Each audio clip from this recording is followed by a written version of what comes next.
And last but not least, let's talk about Inside Out 2. And Ricardo, if you don't mind, I want you to do the synopsis for this, right? Oh. So, Inside Out from 2015, Mhm. that is the only film, the only animated film that made it to my best of the decade as in 2010s list. So that Right. for me was my favorite animated film. Yes, I know I could have put Spider-Man Into the Spider-Verse and other Right. shows, right? But as far as just animation period, as far as Pixar work period, Inside Out was the best thing that I saw over the past decade. It tugged at the heartstrings for me. And yes, the moment that made everybody teary-eyed made me teary-eyed as well too. And even when I saw it for you. again, me the literal death of Bing Bong Boy. But Yeah, rewatching it though, it's not just when that happened though. It's when Joy realizes what's going on though, and she's so helpless and she starts crying. Yeah, That's when the man tears came out for me, but it just kept going on until what happened to Bing Bong, right? Which, by the way, is the imaginary friend of the character of Riley, right? Which the show is pretty much set in. It's set in her mind. It's all about these emotions trying to coordinate, just her life and whatnot, right? And how she's dealing with, her parents moving the family from one place to the next, right? But yeah, I absolutely love that film, though. It is one of the best films from Pixar, in my opinion, right? So I will say this one time before you get into the synopsis, right? They did set up a sequel because at the end of the film, they did have that, they did show the little button. Well, they set up the new control panel, right? And, on that panel was a button, a red button for puberty, right? So the mere fact that we have a sequel should not surprise anyone because they set this up since 2015, right?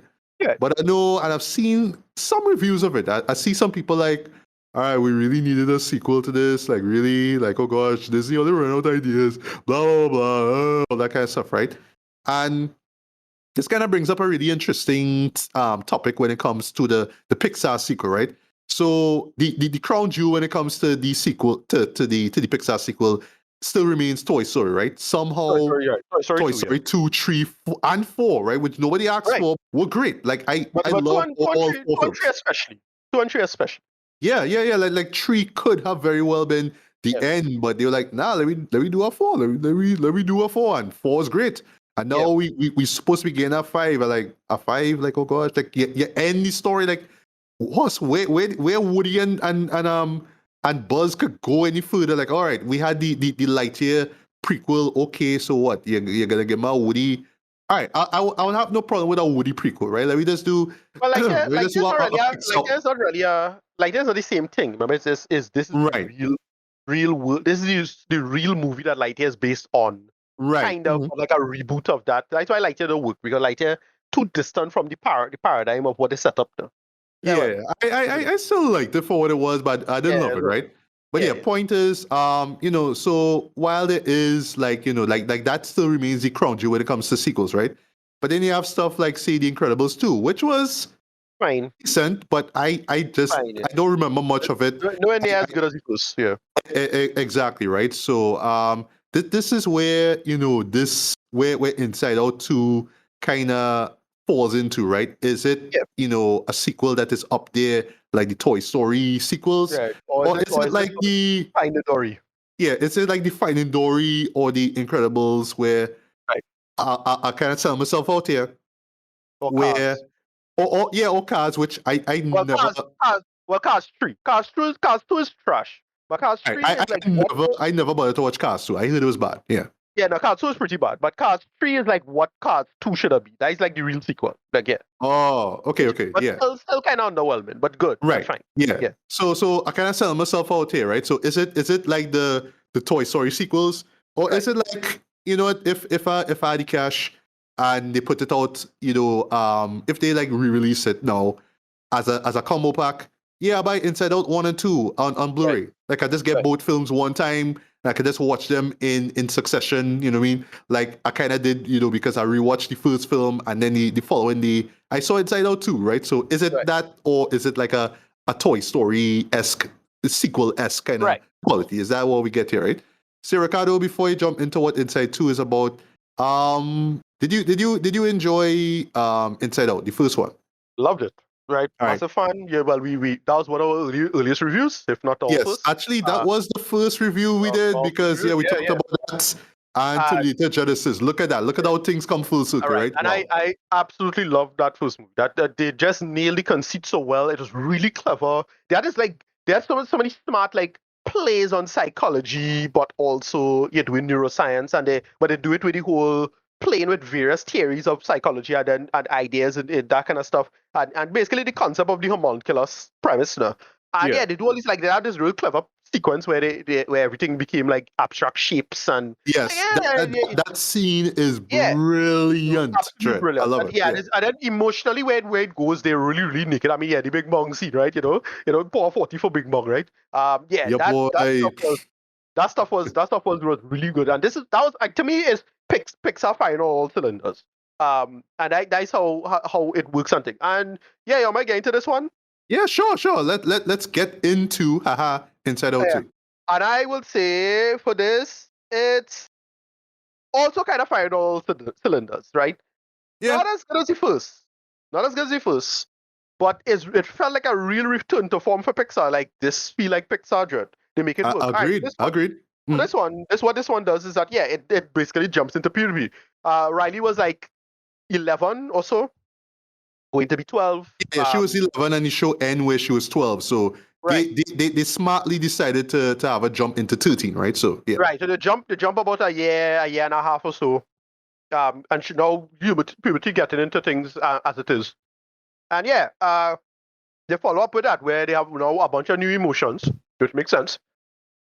They make the conceit of building how the logical through line of how that should work in terms of where we you know her internal mind and the reconstruction of the body literally because of hormones and whatnot and what it does to the brain and a growing girl body. And then they make that work. And then they tell that story in terms of like what that should be in terms of not only the new character, Anxiety, who I thought was great. But Joy. Joy has a great arc unto itself. It's like another version of Joy's arc, but redux. But it doesn't feel like a rehash, right? It's a nice reduxing of Joy, and in terms of what they do with that, and they make it work. It's a very similar story, you know. It does fall into the trappings of sequel baiting, of sequelitis and the sequel, but it still works somewhat. Mostly because of the big emotional payoffs and what they do it with Anxiety and Joy in the ending, like when it comes back with its whole thing. And yeah, this to me, this is closer to a Toy Story 2 than a Finding Dory. In my humble opinion, or even Agreed. a Incredibles. I just thought this really came together really well. I didn't expect to enjoy this as much. It actually held me. It didn't give me tears. It didn't have a big bang level scene, but the ending, that last sequence with when it's calling you. That's all you need to know.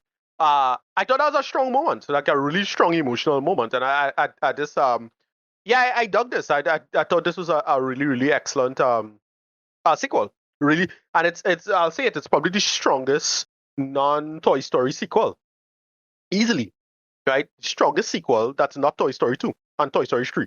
Right, it's like probably the third best of the sequels. Like, and I not like faint, I not like great praise because most of the Pixar sequels kind of bad.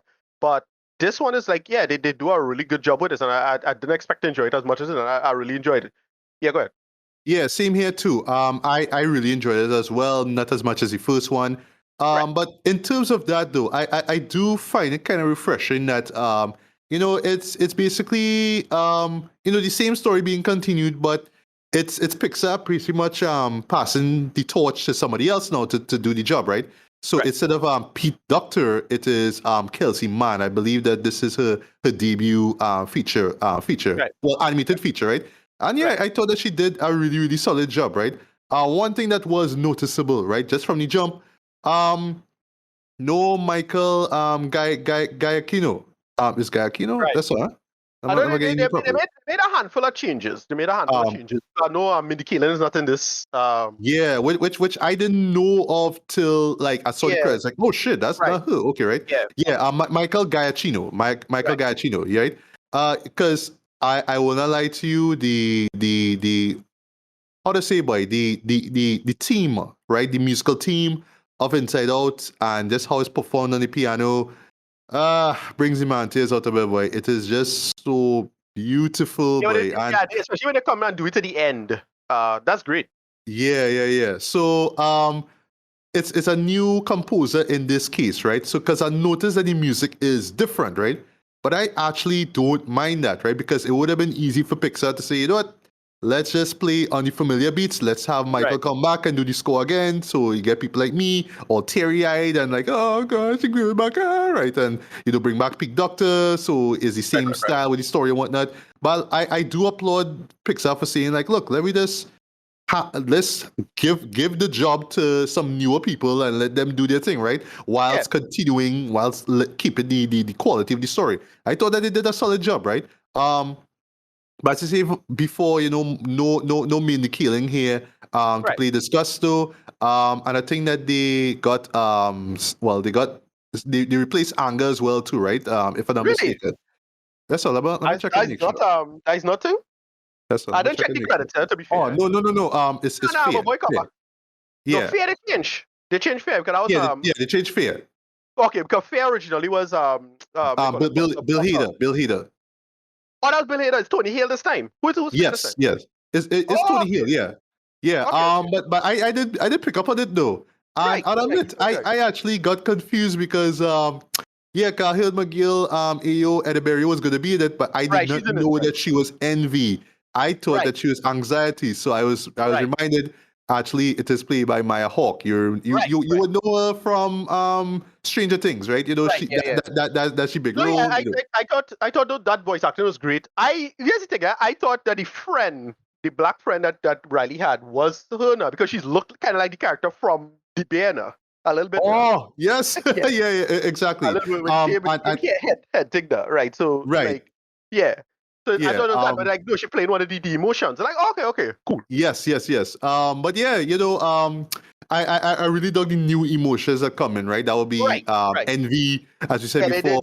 There's likely complex additions of the old emotions. So like fear loves anxiety. So fear and anxiety ties to each other. Exactly. Whilst envy and disgust ties to each other. It's just a update now. Yeah.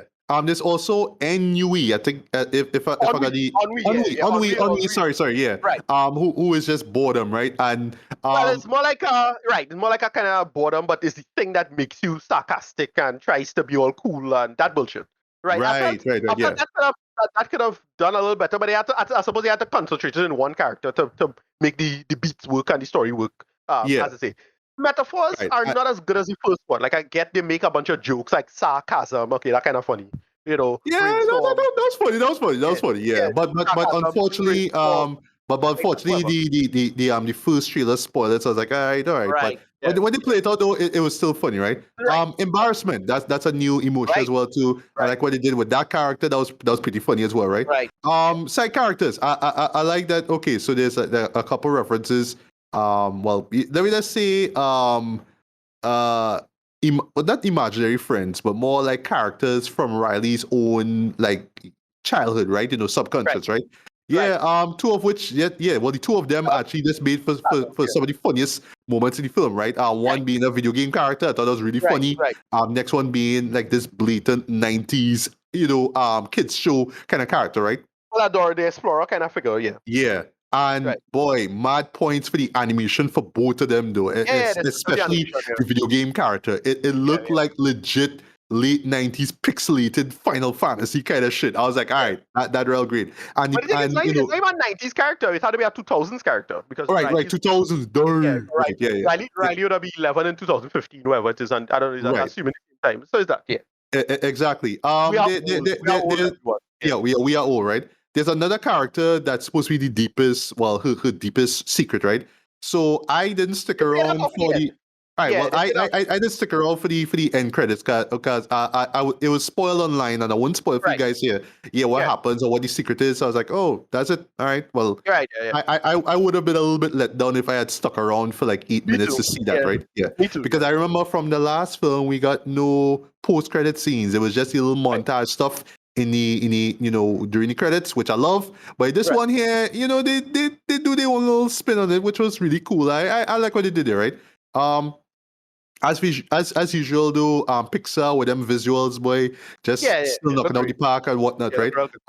They did something really interesting here, where all right, like one thing I love about Pixar is that they always do something a little bit different, a little bit subtle, but you don't really see it, right? So like with the first Incredibles, they kind of incorporate, wet hair, right? Like how hair looks when it gets wet, right? In this case, I seen characters with sweat on their faces, though, and it looked like real, like. It looked good, All yeah. right, so like, It looked good. It looked good. So they're doing this stuff, all this stuff with the hockey. That whole stuff with the hockey and the whole context of anxiety and how she's into the hockey. That really works. It does. Where they do with that.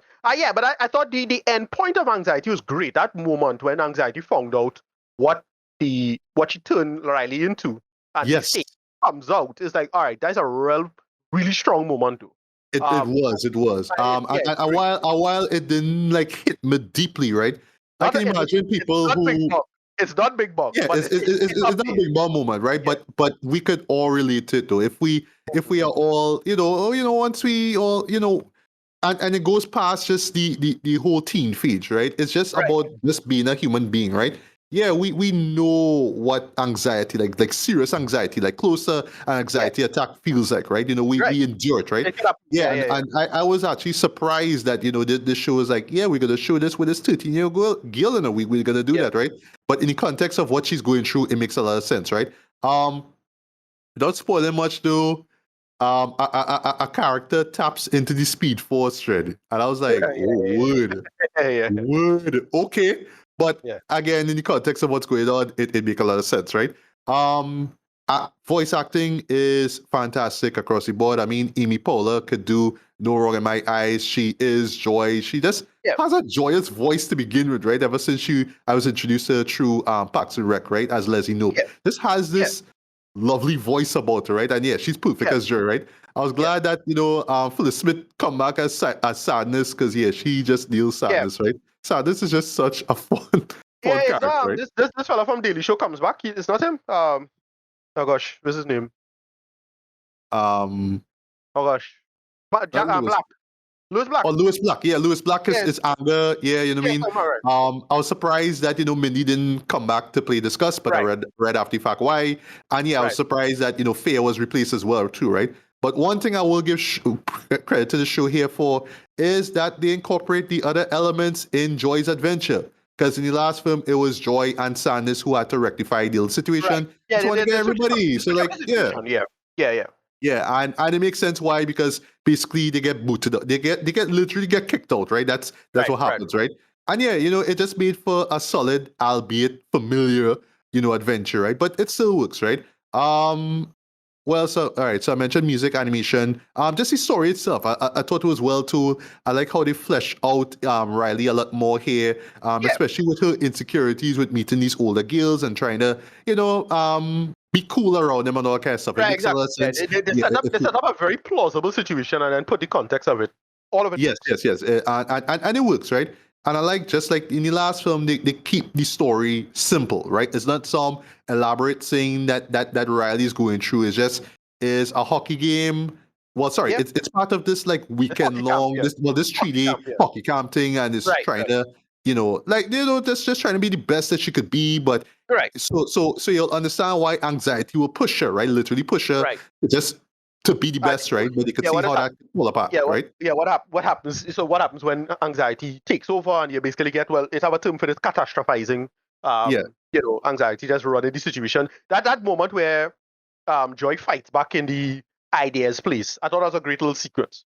Yes, I thought so too. Yeah. All right, so I won't call this a gripe though, but yes, it.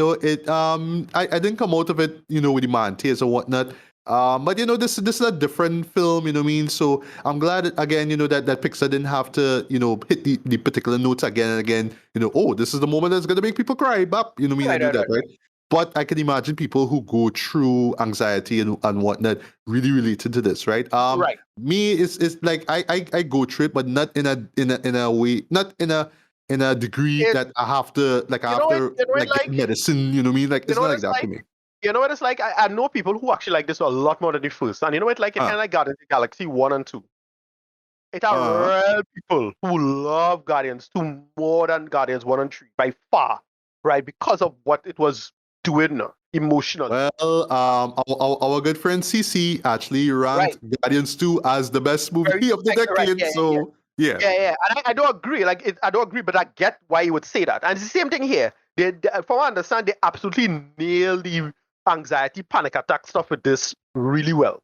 Like that part of it is so strong for people. So those who went through that, yeah, that is, sorry to say it, but that's the personal element of movie making and movie viewing.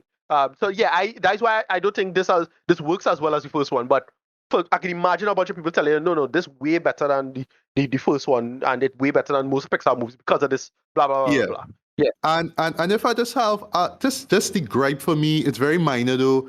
I wish they could have done more with Imagination Land because I felt like they covered just enough Okay, so mental this ground in the first film, but this one yeah, they just sort of like, oh, remember this, remember that, and now we just have this set piece involving these characters who are drawing out scenarios and having Riley think about them. Okay, right. that's fine, but yeah, That like a matter. part of my wish is that we could have had, which I thought was great in the first film.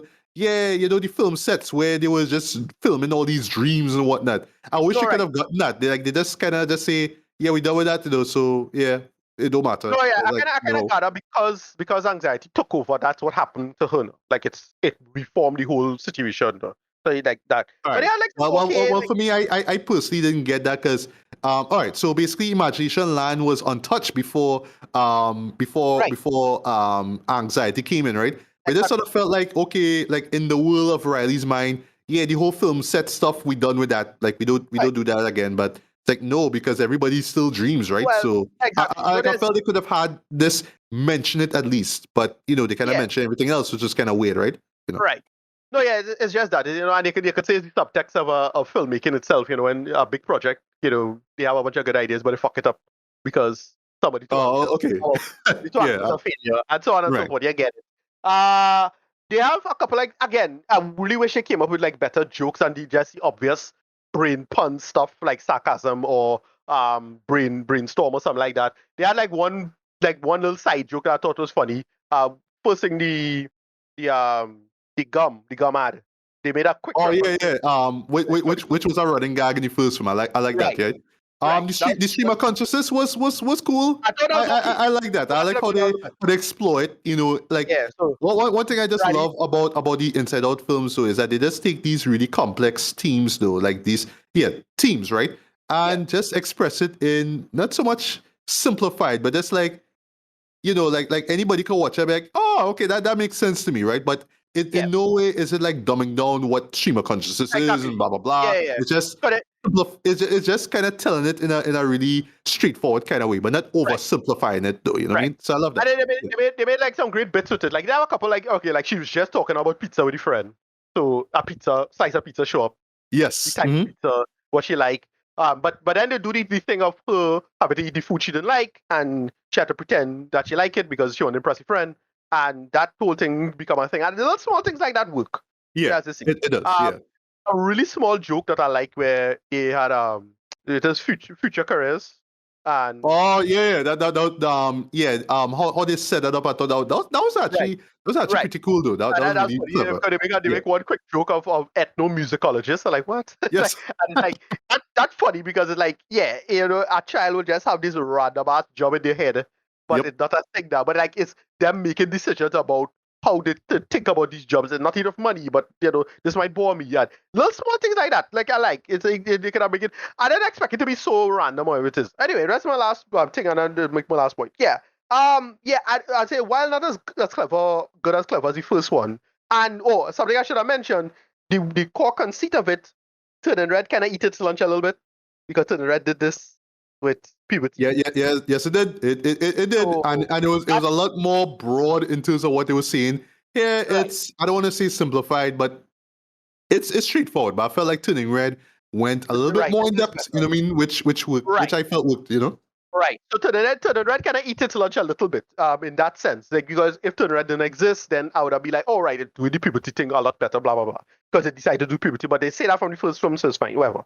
Um, but it still really worked as a logical true line with its premise and conclusion. And I thought it was really brilliant what they did with anxiety's end goal and how that pays off. It's very emotionally intelligent writing. Um, And yeah, I'll say this is a return to form for Pixar. I really felt like I watch a Pixar film. Sorry to say it, them last few movies wasn't hitting. I'm not knocking them, but some of them last couple of ones wasn't so hot. And well, including some of the last Disney ones wasn't so hot neither. So it was like kind of, yeah, they're slumping a little bit for a lot of people. But this felt like a real return to form for me. Rating, I give this like a high 8 out of 10. Really closer to a 9, to be honest. Yeah, for me, I enjoyed it as well. Also, not as much as the first film, of course. So, but yeah, you're right. Return to form as far as Pixar goes. Because yeah, to be honest, I just been skipping out Pixar releases theatrically. Like I still didn't watch Elemental, and I didn't care if it got nominated for Oscar because I didn't really hear much good things about it. No, Elemental was fine, It was fine. Yeah, I remember you felt so. Yeah, I remember. It was fine. Yeah, It was perfect. It did well, It had legs, Like it did well. And it deserved. I don't know about deserving nomination, but like I thought it was perfectly fine. But because it didn't gel together, its premises as well as it could have. But it worked. Like I thought it was fine, perfectly fine. But again, it didn't hit. Pixar just had a hit. I don't know. Exactly, and because of those, because of the lack of hits, Pixar was getting. I would say since. I don't want to say Toy Story 4 because that was 2019, I think it was. But yeah, let me just say from the beginning of this decade, though, like I can't remember off the top of my head a big like Pixar release that I just had to go and see, right? And then part of it just had to do with the love-hate relationship a lot of people have with Disney and the reboots, right? Case in point, The Lion King, which dropped in 2019, and this year, the year's end, we get Mufasa, which. Yeah. Listen, I know, but I am going for Barry Jenkins. I'm going for Barry Jenkins. That's who I going for. And Manuel, right? Too, but I going for Barry. I'm going for Barry for this one, right?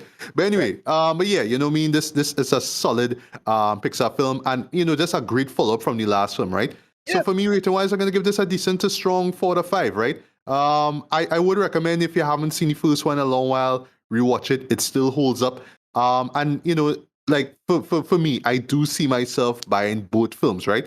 But of course, I don't see myself buying them individually. I would buy them as a combo pack, right? So it's like, I have one and I can watch 2 right afterwards. But I didn't love 2 to the extent that I would just buy 2, instantly, just by itself, right? I want to get both of them, right? And that's simply because I don't have the first one on Blu-ray anyway, right? But yeah, if you really love the first film, you'll enjoy this one, right? Yeah. And I heard some people were kind of concerned about how kids will react to this one. I think they will react the same exact way as they did with Inside Out, right? But you have to think about it in the sense that the kids who saw it in 2015. Yeah, none of the kids anymore. Yeah, exactly. Exactly. Think about that. They're not that anymore, right?